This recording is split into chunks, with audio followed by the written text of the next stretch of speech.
Advertencia. Las opiniones y artículos difundidos en este canal son exclusiva responsabilidad de sus autores y no comprometen al canal GLP Automotor en su contenido. Hola, bienvenidos una vez más a su canal GLP Automotor, el primer canal del autogas en Colombia. ¡Hey! Este video no está patrocinado. Si quieres patrocinar el próximo video, escríbenos al email o a nuestro número de WhatsApp. Hoy vamos a hablar del diésel, pero para hablar de eso, primero tenemos que hablar de unos conceptos muy importantes. Vamos a hablar de esos contaminantes que tienen los motores generan los motores de los automotores, como es el monóxido de carbono, los hidrocarburos, todo ese material particulado que es lo que llamamos PM10 y PM2.5, los óxidos de nitrógeno y del CO2, que si bien no es un contaminante, es un gas de efecto invernadero. Entonces todos esos elementos se producen en el proceso de combustión y salen por el tubo de escape. Aquí la vemos a escala con un cabello humano que tiene un diámetro de aproximadamente de 70 micras y podemos ver las partículas PM10 de 10 micras y las PM2.5 de 2.5 micras. Esas partículas están presentes siempre después de la combustión, tanto de los vehículos diésel como de gasolina. Se demoran en caer al suelo debido a esa velocidad de asentamiento que tienen y al estar más tiempo en el aire pues va a haber más probabilidades de que muchas personas y animales lo respiren. Pero no son las únicas, ya veíamos cómo a raíz de esos incendios forestales que se han presentado en la Amazonía colombiana y todo ese material particulado lo ha transportado los vientos. Entonces ellas se depositan por acción de las lluvias y viajan por la acción del viento. Pero como les digo, los vehículos diésel es a los que más se le ha echado la culpa del material particulado. Obviamente porque tenemos unos vehículos diésel de bastante edad y adicionalmente no tenemos esa conciencia del mantenimiento preventivo. Esas bombas de inyección diésel hay que estarlas calibrando y si no se calibran, pues nos van a generar muchos problemas. Entonces muchas veces no es en sí por el propio combustible, sino por las cuestiones de mantenimiento. Y en esta gráfica vemos, esa gráfica la traje a colación, aunque es de hace unos años, de un estudio que hicieron en Cali. Esta parte roja que se ve es sencillamente la polución que generan las motocicletas. 90.7 de la polución que se generaba en Cali en esa época era debido a las motocicletas y es en su mayoría material particulado. Solo basta con irnos a la norma técnica colombiana NTC 5585 para darnos cuenta de muchas cosas. Esa norma habla de los criterios para aceites lubricantes para motores de 2 tiempos a gasolina. En el caso de las motocicletas, muchas motocicletas eran a 2 tiempos y simplemente los lubricantes se agregaban entre una proporción del 2 al 5% para poder lubricar adecuadamente y de todas maneras muchas partículas de ese lubricante salían a la atmósfera. Inclusive estudios han demostrado que una moto emite entre 5 y 15 veces más hidrocarburos que una moto de 4 tiempos y entre 15 y 100 veces más que un vehículo automotor. Entonces ustedes dicen, no, pero es que una moto realmente tiene una cilindrada muy bajita, sí, pero pongan 4 motos y resulta que dan la cilindrada de un carro. Entonces eso ha pasado mucho. Entonces, de tal manera que tenemos muchas material particulado PM10 por doquier. Entonces básicamente la solución y lo que estamos proponiendo es que la solución a ese material particulado precisamente está en el uso del auto GLP y del Nauti GLP, porque muchos motores fuera de borda son motores que funcionan a 2 tiempos.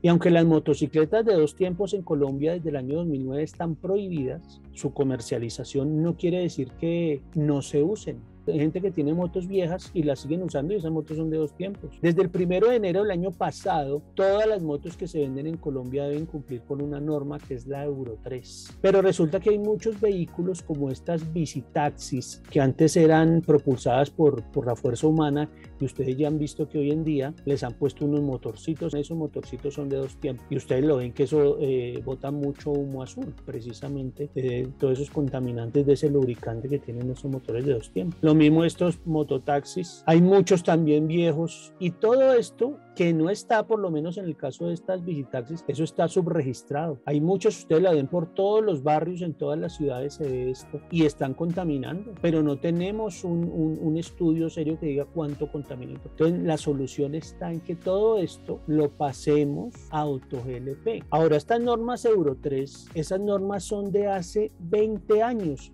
Euro 3 era lo que estaba vigente en el año 2001 en Europa. Hoy en día, Europa está en Euro 6D, porque resulta que las normas Euro 6 empezaron en Europa en el año 2014 y han ido bajando los niveles de contaminación, pero no ha sido suficiente. Ya están pensando en poner en Europa Euro 7 desde el año 2025, pero por eso tuvieron que abrir las normas Euro 6 en varias partes y actualmente está vigente Euro 6D. Son cada vez más estrictas, pero eso no es suficiente. La idea es que se llegue al 2035 a cero combustión. Entonces la tendencia es a utilizar combustibles limpios y en ese sentido el autogás, por lo menos en el caso del diésel, reduce en un 81% ese PM10 que sale del proceso de combustión. Entonces nosotros tenemos dos caminos. Con nuestro parque automotor, exigir un Euro 6 es un poco descabellado. Euro 6 lo cumplen algunos vehículos, por ejemplo en el caso de Transmilenio, los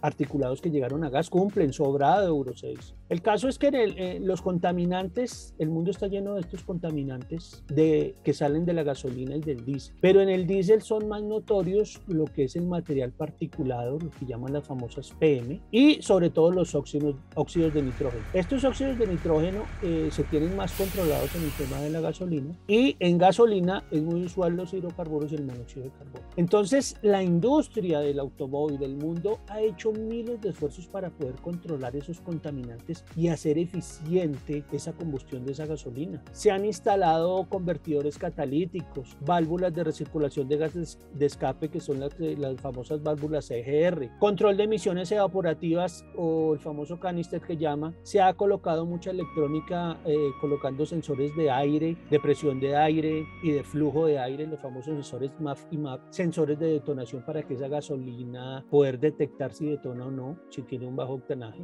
sensores KS, el famoso sensor de oxígeno que es muy importante o sonda lambda, entre otros componentes, y todo ha sido controlado electrónicamente. Esos son esfuerzos que se hace, ese sistema de coger y recircular esos gases de escape que no salgan a la atmósfera sino que los volvemos a meter otra vez a la cámara de combustión. Eso es para poder controlar todos esos contaminantes que salen. Pero nosotros, por lo menos en Colombia, así tengamos hagamos muchos esfuerzos, vamos a seguir viendo esto, esos humos negros y esas materiales. Bueno, las PM10 no las podemos observar visiblemente porque son muy pequeñas, pero sí vamos a ver este humo negro, este hollín, ya que los combustibles diésel, que son de buena calidad y pueden ser parafínicos, se queman muy bien, a cambio de otros que se denominan aromáticos que se queman muy mal, y esos producen muchos depósitos de carbón y por consiguiente esos humos negros que vemos en el escape de los vehículos. Esas partículas son inquemados, muchas de ellas ahí están contenidas algunas PM10 y eso se va depositando en los pulmones y nos va a crear lo que se llama el enfisema pulmonar, que es el precursor del cáncer de pulmón. Pero no es solo tener un combustible, sino también tener lo que les digo del mantenimiento preventivo. Muchos de estos humos negros se pueden obviar haciendo, por ejemplo, una calibración en un laboratorio de inyección diésel, calibrando los inyectores y calibrando paulatinamente las bombas de inyección. Lo que pasa es que eso cuesta dinero y nosotros tenemos un parque automotor diésel viejo, como les digo, entonces la gente no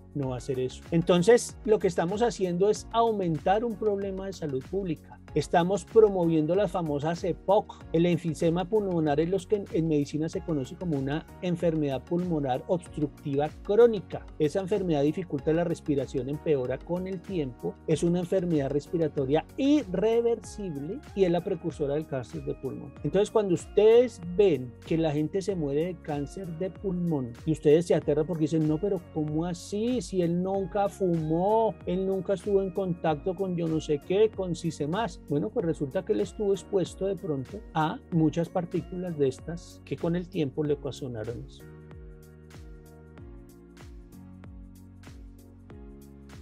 El motor diésel, que lo inventó un ingeniero franco-alemán llamado Rudolf Christian Karl Diesel, por allá a finales del siglo XIX, es un motor que maneja una muy alta relación de compresión para producir una ignición espontánea de ese combustible diésel, porque el motor diésel en su proceso de admisión solo admite aire y incrementa lo suficientemente esa presión para que después, cuando se inyecte un poco de combustible a través del inyector, esa ignición se produzca a muy alta presión. Prácticamente esos motores funcionan por detonación. No usan bujías de encendido como normalmente conocemos en los motores de gasolina tradicionales de ciclo Otto. Y al manejar altas relaciones de compresión, eso lo hace que sean, desde el punto de vista térmico, más eficientes. Por eso se utilizan mucho en el transporte de carga, en las locomotoras, en el transporte marino de grandes buques se utilizan motores diésel. Pero al manejar una alta relación de compresión, que es esa diferencia, esa relación en volumen del que teníamos del volumen inicial en la cámara de combustión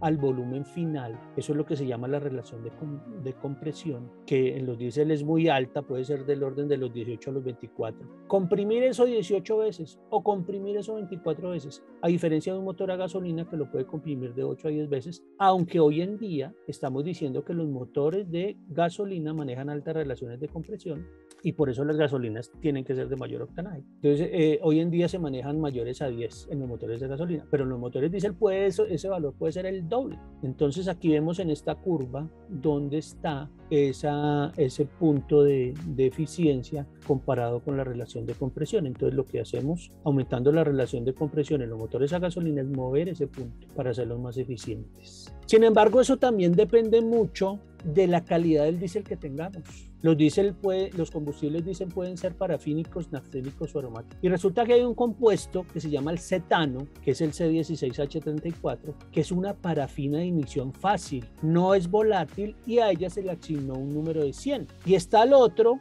hidrocarburo, que es el que se llama el C15, heptametilnonano, que es lo que en química se llama un aromático de combustión lenta, y entonces a él se le asignó un valor de 0. Entonces se hizo una tabla parecida a la que se hizo con el octanaje, solo que con estos dos hidrocarburos, y entonces se asignó unos números de cetano al combustible que tenía una ignición lenta o una ignición alta. Entonces ese número de cetano alto representa una alta calidad de ignición y un quemado total del combustible, o sea, presenta un corto retraso de tiempo entre esa inyección del combustible en la cámara de combustión y el inicio de la combustión misma. De tal manera que con altos índices de cetano vamos a tener una ignición rápida y nos vamos a demorar mucho más cuando tenemos un índice de cetano bajo. Entonces, ¿qué es mejor? Pues es mejor un índice de cetano alto, porque vamos a tener una ignición rápida. Y entonces ese índice de cetano se define como la medida que sirve como referencia para conocer el grado de inflamabilidad de un combustible diésel. Mide esa facilidad con la cual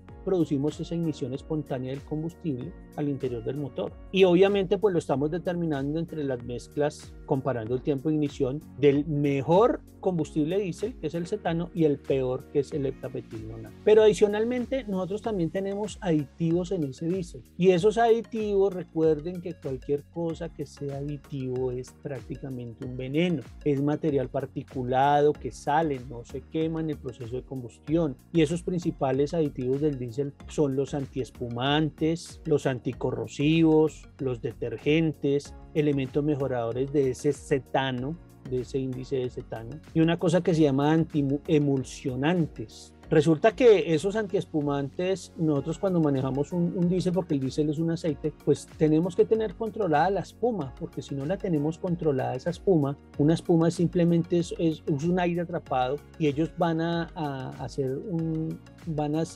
fenómeno que se llama cavitación. Esa espuma no es buena, puede dañar la bomba de inyección. Los elementos detergentes son para mantener limpia la cámara de combustión, y los antiemulsionantes es para que ese aceite no se vuelva una emulsión. ¿Y cómo nosotros podemos tener?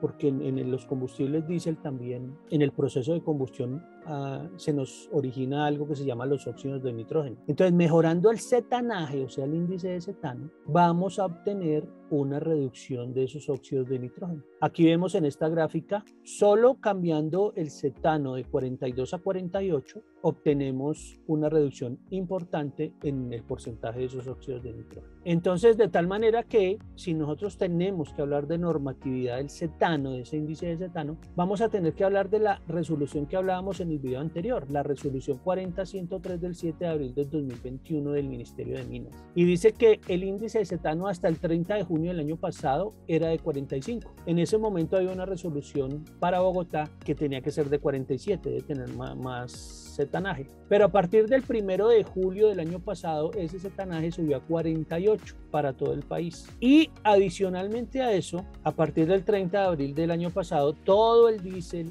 debe ser un diésel que se llama B12, o sea, tiene una mezcla, el diésel, de un 12% de biodiesel. Ahora vamos a ver qué es ese biodiesel. Porque antes de ese 30 de abril del año pasado se utilizaba el B10, o sea, una mezcla de 10% de biodiesel, porque ese biodiesel ayuda a el índice de cetano. Pero la norma también habla de que ese biodiesel puro, que es el B100, 100% biodiesel, para mezclar con el diésel hidrocarburo tradicional debe tener un valor de 51 cetanos. O sea que si tenemos 51 y tenemos otro diésel de un cetanaje menor, pues obviamente lo vamos a mejorar. En todo caso, el diésel que se suministra en Colombia tiene un bajo contenido de azufre y esos valores están definidos en la normatividad vigente y de aquí al año 2025 tiende a bajar. Solo es que revisen esa resolución para ver eso. Entonces nosotros tenemos en esta gráfica, podemos ver el límite de inflamabilidad. Estamos diciendo que los motores diésel aumentan la compresión del aire, que es el que admite. Pero ustedes se han puesto a pensar qué pasa si nosotros a ese aire que estamos comprimiendo en un motor diésel de pronto le metemos metano o propano o butano. Propano o butano es un GLP y estaríamos aprovechando este límite de inflamabilidad que tiene el metano, que es un rango entre el 5 y el 15%, y el propano, que aquí lo vemos, y el butano. Estaríamos haciendo más inflamable ese aire y entonces podríamos aprovechar esa inflamabilidad y convertir vehículos, aprovechar ese gas y aportarle al diésel, y tenemos un vehículo diésel gas que puede ser metano o GLP. Bueno, y se preguntarán, ¿y por qué no le echamos etanol al diésel? Así como le echamos a la gasolina, un compuesto oxigenado. Pues resulta que lo que sucede es que, como podemos observar en esta tabla, cuando nosotros le agregamos etanol al diésel, lo que hacemos es que le bajamos el número de cetano, por lo tanto baja el punto de inflamabilidad. Entonces no es bueno. Estudios han demostrado que la mezcla diésel-etanol funciona bien solo entre un 5 a un 7% de alcohol, y como ese cetanaje se baja, entonces pues prácticamente ese bajonazo lo recuperamos utilizando biodiesel y un aditivo mejorador del cetanaje. Concentraciones mayores de alcohol evidencian la capacidad disolvente de este alcohol. El alcohol es un OH, él puede actuar como un disolvente de ese aceite, haciéndole perder propiedades. Entonces los estudios demuestran que un 7% máximo de etanol y debe ser mezclado con biodiesel. Entonces ese alcohol baja el índice de cetano, puede generar detonación diésel, o sea que esa mezcla alcohol-diésel se sienta antes de encenderse antes de tiempo. Así como existe la detonación en vehículos a gasolina, también existe la detonación diésel. Lo que pasa es que no la podemos percibir con el oído. Tiene que ser un oído que esté muy, muy acostumbrado, porque es que como el motor diésel funciona por detonación, hace más ruido. El motor diésel tiene un cascabeleo inherente al funcionamiento de él. Pero eso no dice que no pueda haber una detonación, y hay que saberla determinar. Y otra cosa que puede generarse ese alcohol en unas cantidades superiores es que puede generar el emulsionado del combustible. Y entonces ese emulsionado puede obstruir o dañar las bombas de inyección diésel, que esas bombas pueden ser lineales o rotativas, como las vemos aquí en la figura. Y a eso hay que hacerle un mantenimiento, pero si se dañan es una reparación costosa. Para que ustedes tengan en cuenta que es una emulsión, recuerden la emulsión de Scott. Simplemente una emulsión es un aceite, en este caso era el aceite de hígado de bacalao, mezclado con agua, y entonces generaba como una especie de crema, una crema que era de color como hueso. Eso es una emulsión. Los aceites cuando absorben agua generan emulsiones, y esas emulsiones pueden generar como unas especies de natas, y esas natas pueden obstruir estos equipos, estas bombas, los inyectores, que son equipos que para repararlos son muy costosos. La reparación de todo lo que tenga que ver con diésel es más costosa que una reparación de gasolina. Pero también podemos tener el biodiesel, que son aceites derivados de algo que se llama ésteres monoalquílicos derivados de ácidos grasos de cadena larga. Un nombre muy científico en química, pero simplemente es coger la palma africana, aunque podía ser también de otros vegetales, pero por lo menos en Colombia y en muchas partes del mundo se utiliza la palma africana para sacar el biodiesel. Entonces, eso es lo que hacemos. Y el diésel renovable, el llamado HDRD, Hydrogenation Diesel Renewable Derivative, que es un combustible diésel derivado de la hidrogenación y refinación de las grasas vegetales, incluyendo las algas marinas o grasas animales. Contiene algo que se llama hidrocarburos saturados de cadena lineal, lo cual lo hace muy parecido al diésel derivado del petróleo. Entonces, al hacerlo tan parecido, quiere decir que lo podemos refinar en las refinerías existentes de petróleo. No tendríamos que hacer refinerías para hacer este diésel que también se llama diésel verde. Es diferente al biodiesel. Y de todas maneras, este diésel renovable presenta una calidad de combustión muy alta y ya lo podemos utilizar solo o mezclado con el diésel común. No presenta contenido de azufre y podemos sacarlo no solo de la palma, sino del aceite de higuerilla, del aceite de maní, aceite de castor. Entonces, pero adicionalmente, toda la industria del diésel, de la combustión de ese diésel, ha hecho muchos esfuerzos también para controlar la contaminación y hacer más eficiente eso. ¿En qué se han apoyado? En la electrónica, en la inyección diésel. Inclusive al principio de los años 2000 se utilizaba mucho lo que llamaban control de mezcla pobre, el famoso Limburg. Entonces, sencillamente esto se eliminó ya con el tiempo. El Limburg fue muy usual en muchos vehículos pesados a principios de los años 2000, pero ya se eliminó el Limburg por los óxidos de nitrógeno. Se colocaron sistemas de filtración de partículas o catalizadores de reducción selectiva, los famosos equipos SSR. Hoy en día se coloca solución de urea, que es un compuesto nitrogenado, al 32.5 en agua desmineralizada. Eso es un aditivo, el famoso y el más conocido en el mundo. Es un compuesto que tiene una marca registrada que se llama el AdBlue. O biodiesel a partir de la palma de aceite, entre otros. Pero digamos que lo que me refiero es que la industria del diésel ha hecho un esfuerzo muy grande de colocar catalizadores, filtros de partículas, el famoso AdBlue, combustibles biodiesel, todo con el fin de poder tener unos bajos contaminantes y reducir los óxidos de nitrógeno también. El único problema es que ese AdBlue caduca, se puede congelar con las bajas temperaturas y fuera de eso es corrosivo. Y adicionalmente eso también puede dañar el catalizador y el filtro de partículas, o sea, tiene sus cosas que no son tan buenas. Ese AdBlue es un compuesto a base de urea, se llama el DEF o líquido para gases de escape diésel. Se utilizan catalizadores de 2 vías que actúan sobre el monóxido de carbono y los hidrocarburos. Calienta esos gases de escape. Se rocía a través de un rociador vaporizador mezclándose con los gases de escape, pero de todas maneras no es suficiente. Esos compuestos a base de urea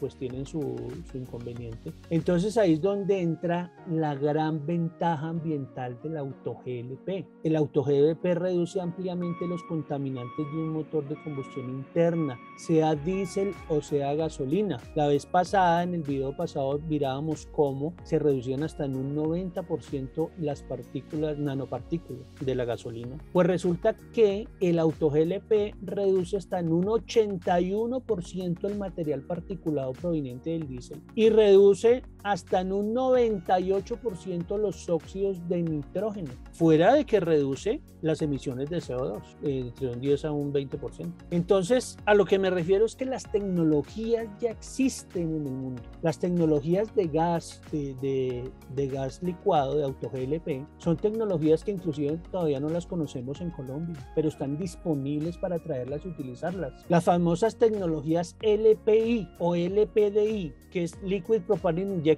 inyección de propano líquido o inyección de propano líquido directo. Estamos hablando que son equipos de sexta y de séptima generación. Eso no lo hemos visto en Colombia. Nosotros lo máximo que hemos visto en Colombia son equipos de quinta generación en gas y lo hemos venido usando. En algunos casos inclusive se montan equipos de tercera generación.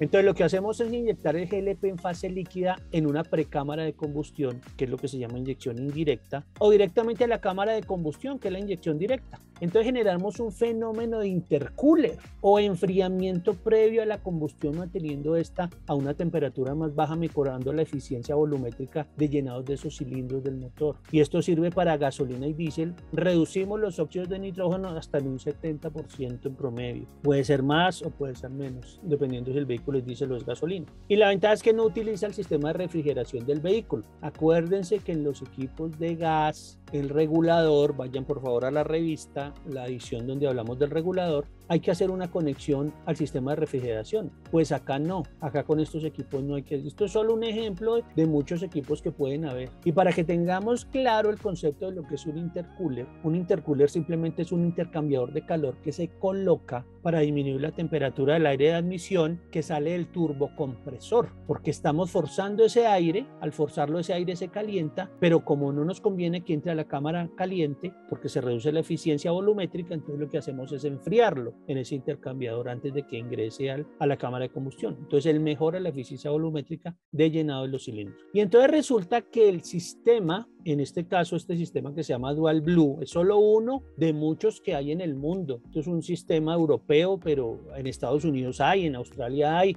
muchas partes del mundo donde es este sistema. Podemos reemplazar hasta un 35% del diésel. Entonces prácticamente le estamos ayudando. Si con todos los elementos que tiene el diésel y todavía no es suficiente, pues entonces ayudémoslo utilizando un combustible limpio. Entonces lo podemos utilizar con un 35% del diésel, este Dual Blue, en los vehículos diésel, en un sistema dual diésel GLP. Y resulta que también lo tienen para un sistema de diésel gas natural. ¿Se acuerdan cuando les mostré el rango de inflamabilidad del metano? Por eso es que aquí nosotros podemos hacer una mayor proporción de diésel cuando es diésel gas natural. Ya lo llaman el Dual Green, pero esto ya está probado, está inventado, está en el mundo, está disponible para traerlo. Nosotros podemos traer estos equipos y a ese parque automotor que todavía está disponible y que es diésel y que está contaminando, pues podemos instalarle estos equipos. Que estos equipos son costosos. Bueno, pues toca mirar la manera en que a los gremios de camioneros se les pueda dar una financiación o facilidades para tener esto, porque finalmente el objetivo es reducir la contaminación. Traer vehículos dedicados a gas. Hay camiones dedicados ya a GLP, a propano, que podemos traer ya para que funcione.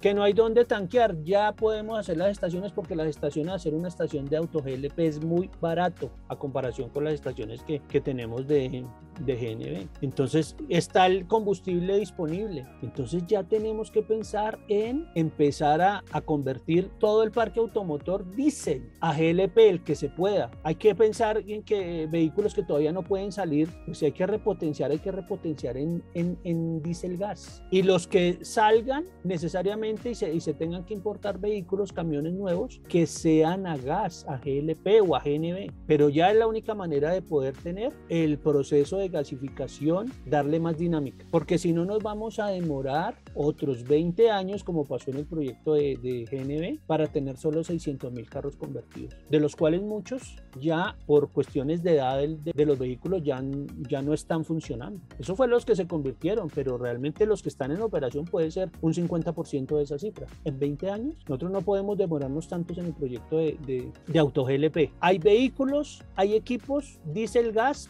motos, lanchas, todo lo que queramos lo podemos convertir a auto GLP. Hay que arrancar y ponerle dinámica a este tema. Oye, ¿deseas pautar en nuestra revista? ¿Qué estás esperando? Comunícate con nosotros. Datos interesantes con Propanito.